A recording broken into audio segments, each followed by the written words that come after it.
জ্বালানি সম্পর্ক ও বাণিজ্য নিয়ে আলোচনা করতে গত ২৭ তারিখে রাশিয়ার প্রেসিডেন্ট ভ্লাদিমির পুতিন কাজাখস্তানে গিয়েছিলেন।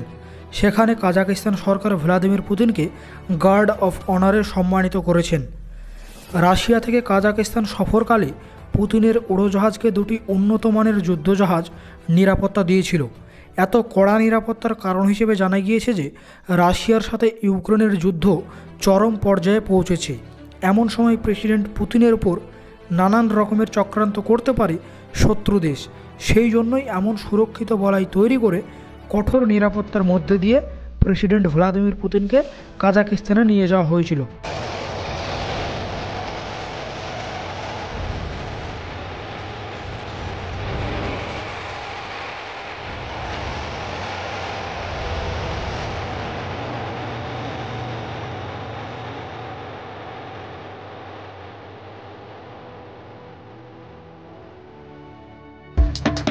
Спасибо большое, уважаемый Константин Акимелевич, уважаемые коллеги.